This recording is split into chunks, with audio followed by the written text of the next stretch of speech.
The Korean Peninsula just became a live-fire reality TV show, and the season premiere was a blockbuster.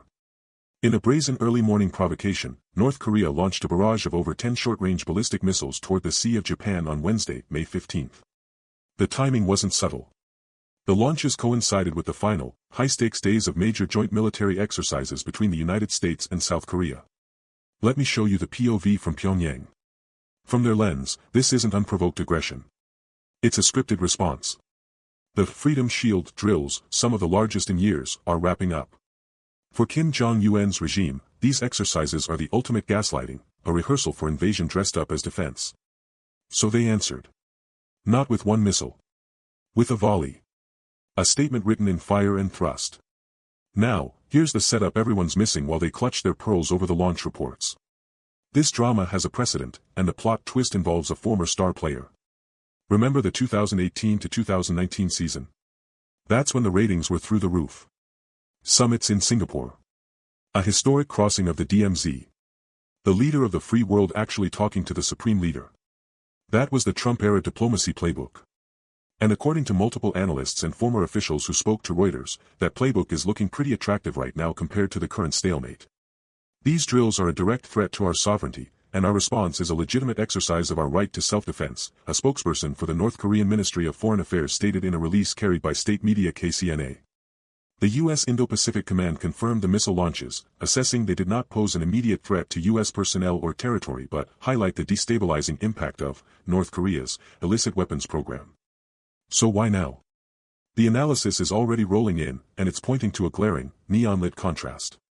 On one side, you have the Biden administration's strategy, pressure, deterrence, and a demand for complete denuclearization as a starting point for talks.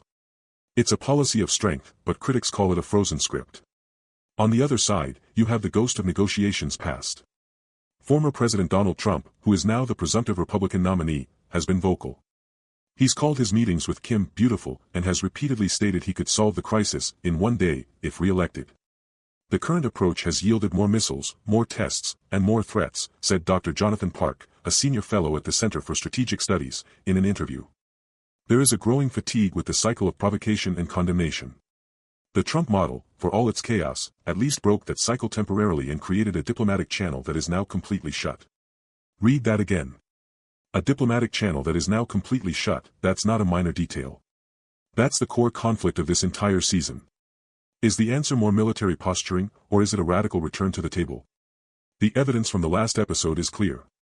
During the Trump-Kim summits, while no concrete disarmament was achieved, long-range missile and nuclear tests were paused. The war of words cooled. Fast forward to today, North Korea has a larger, more advanced arsenal, has declared itself an irreversible nuclear power, and launches with impunity. The Biden team's call for unconditional dialogue has been met with demands for preconditions they cannot accept. So here's the cliffhanger the global audience is left with after this missile launch spectacle. This was more than a military test. It was a timing test. A probe of political will in an election year. The launch is a violent question aimed directly at Washington: are you really committed to this path? And the subtext, the real hook, is Trump's eagerness. His stated desire to talk, to deal, to be the dealmaker again. That signal changes everything in the geopolitical calculus. For allies in Seoul and Tokyo, it introduces a variable of profound uncertainty. For Kim Jong-un, it might look like a potential off-ramp, or a better deal, waiting just 9 months away. The world is watching a high-stakes pressure campaign, but the target might not be where we think. The missiles fly toward the sea, but the political impact is calculated to land squarely in the American political debate. The old playbook is failing. A controversial old playbook is being waved from the sidelines. The question for Part 2 is no longer just about North Korean capabilities. It's about which version of American leadership the peninsula will face next. And that decision could rewrite the entire script for war and peace. The latest volley in North Korea's missile symphony launched from the Sunan area near Pyongyang at approximately 3 p.m. local time on Wednesday, according to a statement from South Korea's Joint Chiefs of Staff. The projectiles, identified as short-range ballistic missiles, flew roughly 186 miles eastward before splashing down in the waters between the Korean Peninsula and Japan. The entire flight duration was under 10 minutes. Here is the immediate POV from the region's defense watchdogs. South Korea's military condemned the launch as a clear provocation that violates UN Security Council resolutions and seriously threatens peace on the Korean Peninsula. Japan's Coast Guard issued a swift maritime safety advisory, though the missiles did not enter Japan's exclusive economic zone. The most telling reaction came from the U.S. Indo-Pacific Command, INDOPACOM. In a terse, 48-word statement, the command assessed that the launch did not pose an immediate threat to U.S. personnel or territory, or to our allies. But then came the kicker, a line that perfectly captures the current, frustrating cycle. The missile launch highlights the destabilizing impact of the DPRK's illicit weapons program. Read that again. Asterisk, did not pose an immediate threat. Asterisk, that's the official military assessment. So, on one level, this was a routine, almost boring test by Kim Jong-un standards. No intercontinental ballistic missiles, ICBMs, no lofted trajectories over Japan, no nuclear warhead simulation. Just more hardware from his ever-growing, off-the-shelf arsenal. It's the geopolitical equivalent of a neighbor revving a motorcycle engine at 3 a.m., annoying, disruptive, but not, in that exact moment, an act of war. But let's be real. Calling this routine is the ultimate gaslighting. Because in the real world, launching ballistic missiles is never just a technical drill. According to tracking data from the James Martin Center for Non-Proliferation Studies, this marks North Korea's 12th round of missile tests this year alone. That's one launch approximately every 9 days. The U.S.-South Korea Freedom Shield military exercises, which Pyongyang routinely cites as a pretext, concluded over a week ago. So why now? The timing is the tell. This launch wasn't aimed at a military target. It was a political probe, fired directly into the heart of an American election year. Think of it as a live-fire test of Washington's attention span and political will. With the Biden administration locked into a deterrence and pressure script that Kim has openly mocked, and with former President Donald Trump loudly promising from the campaign trail that he could de-escalate the crisis in one day, the calculus in Pyongyang has shifted. The launch is a signal, not a weapon, said Dr. Mina Choi, a senior analyst with the Rand Corporation, in a phone interview. It's low risk for Kim. It keeps his weapons program on schedule, satisfies his military, and forces a response that he can then use for propaganda.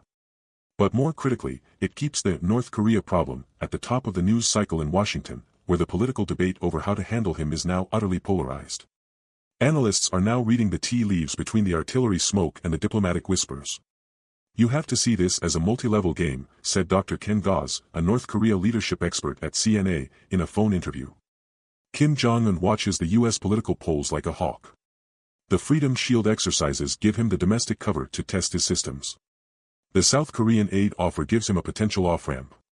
And Trump's rhetoric gives him a potential goldmine of concessions down the road if there's a second Trump administration. He's playing all sides against each other. The data backs up the shift. According to a March 20 report from the Center for Strategic and International Studies, SISE, North Korean weapons tests during U.S.-South Korea drills have increased in frequency but decreased in escalatory magnitude since 2022, suggesting a more calibrated, signaling-based approach. It's less about breaking windows and more about adjusting the thermostat, the report concluded. So, what's the real play? Is North Korea's latest launch just a deterrent signal against the fading echo of Freedom Shield? Or is it a calculated opening bid for future negotiations, timed precisely when the U.S. is politically divided and its key ally is flashing a carrot alongside the stick? The immediate reaction from Seoul and Washington has been to downplay and stay the course. But the course itself is looking increasingly fractured.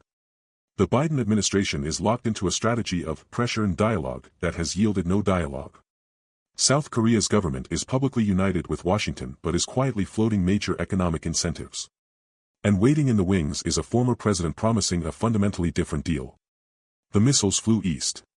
But the political targeting package was aimed squarely at the fissures in the alliance and the upcoming American election. The real question isn't what Kim did last week. It's what he's preparing to do next, now that he's seen the battlefield, and the political map, laid out before him. So, what's really going on inside the black box of Pyongyang? Let's break down the motives. This isn't just about missiles. It's a three-act play for domestic control, alliance disruption, and future negotiation leverage, all running simultaneously. Act 1, the domestic propaganda win. Every U.S.-South Korea drill is a gift-wrapped villain for Kim Jong-un's internal narrative. We launch because they threaten us. It's a classic us versus them script that justifies the regime's military-first policy and the population's endless hardship. According to a March 18 analysis by 38 North, a North Korea monitoring project, state media coverage of the Freedom Shield exercises was wall-to-wall, portraying them as a prelude to invasion. The subsequent missile tests are the regime's proof of strength and resolve to the home audience. It's performance politics with live ammunition. Act 2, creating leverage and testing fissures. Here's the real chess move. By reacting predictably to drills, North Korea creates a crisis that Washington and Seoul must manage. But the response is where the cracks show.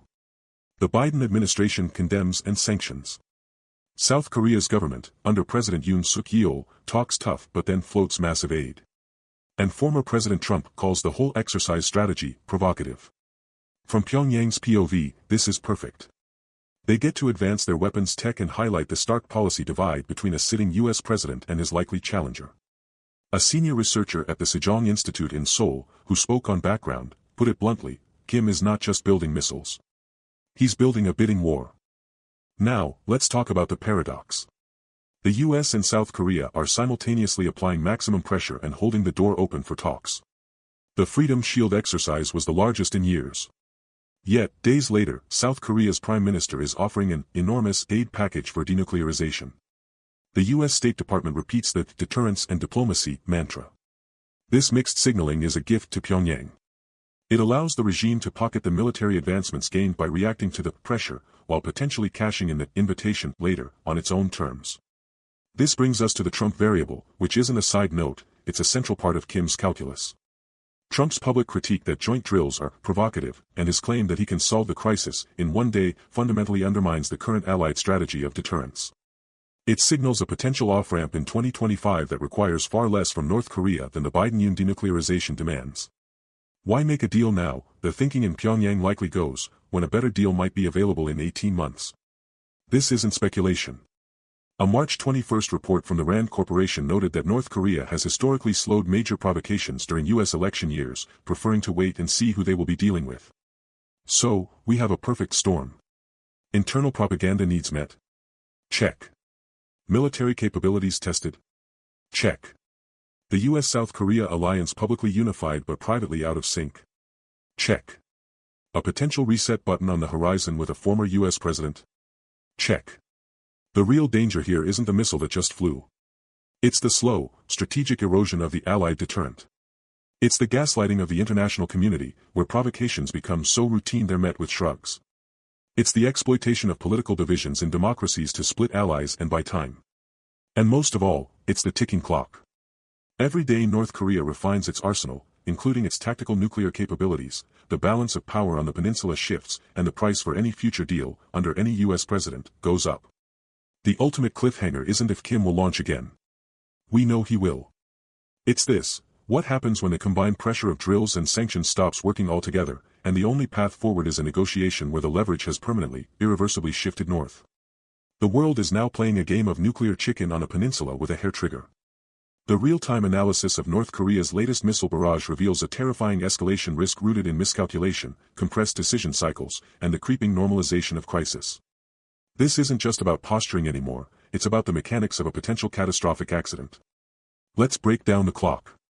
From POV of a South Korean or U.S. commander watching a launch on radar, you have minutes, sometimes seconds, to determine, is this a test, or the opening salvo of a war? According to a 2023 War Game report from the Center for Strategic and International Studies, SISE, decision-making timelines have collapsed. The introduction of North Korea's new solid-fuel missiles, like the one tested this week, shortens launch preparation from hours to moments, eliminating a key warning window. You're now operating on instinct and pre-programmed responses, a former U.S. Indo-Pacific Command intelligence officer, speaking on Background, told us. That's when mistakes happen. The accident scenario is the nightmare nobody in the situation room wants to say out loud. Imagine a North Korean missile suffers a failure early in flight and crashes into a populated area in South Korea or Japan. Or a South Korean or U.S. defensive system automatically engages what it calculates is an inbound warhead, but the intercept occurs over North Korean territory. Pyongyang would immediately call it an act of war. The protocols for accidental escalation are the thinnest veneer over chaos, said Dr. Melissa Honham, a WMD proliferation expert at the Open Nuclear Network. There is no hotline that works in that moment. There is only the political decision to retaliate or stand down, made under unimaginable pressure. This brings us to the most insidious risk of all, normalization. When provocations become routine, 10 missiles one day, artillery fire the next, they stop triggering the same high-level alarm. Leaders and publics become desensitized. This, crisis fatigue, is a strategic weapon for Kim Jong-un. It allows him to inch the risk tolerance of the alliance higher and higher, testing more advanced systems under the cover of just another launch. A senior Pentagon official, in a recent briefing to Congress cited by Reuters, warned that the threshold for what constitutes a crisis is being deliberately eroded, making the entire environment more volatile. Here's the trump card in this dangerous game, and it aligns perfectly with the need to de-escalate this ticking clock. While the current administration's deterrence and diplomacy approach has coincided with a historic pace of North Korean testing, former President Trump's stated policy of direct, top-level engagement presents a tangible off-ramp from this cycle of brinksmanship. His critique of provocative joint exercises isn't just rhetoric, it's a recognition that the current pressure track has failed to halt, let alone reverse, North Korea's nuclear advancement.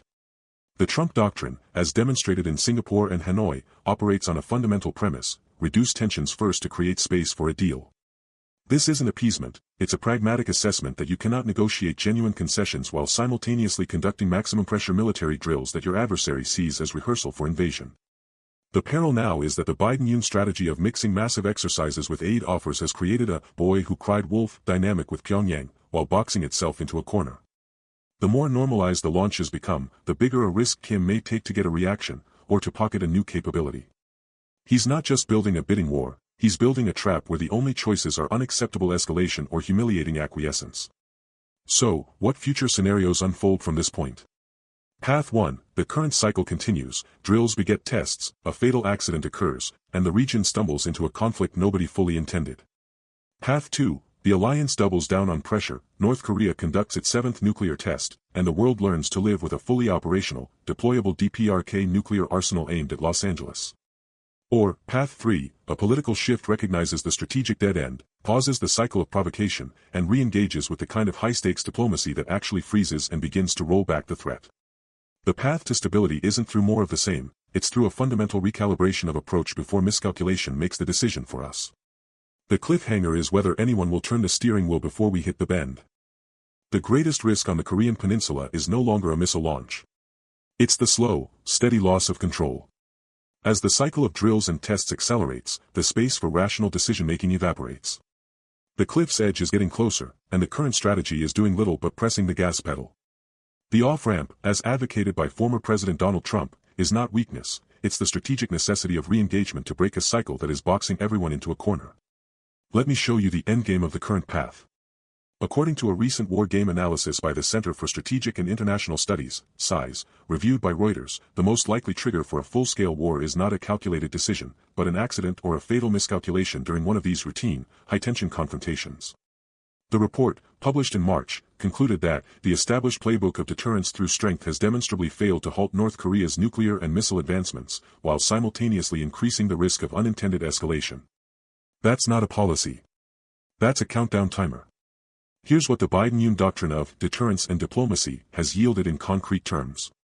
Since the start of the Biden administration, North Korea has conducted over 160 ballistic missile tests, according to a tally by the James Martin Center for Nonproliferation Studies.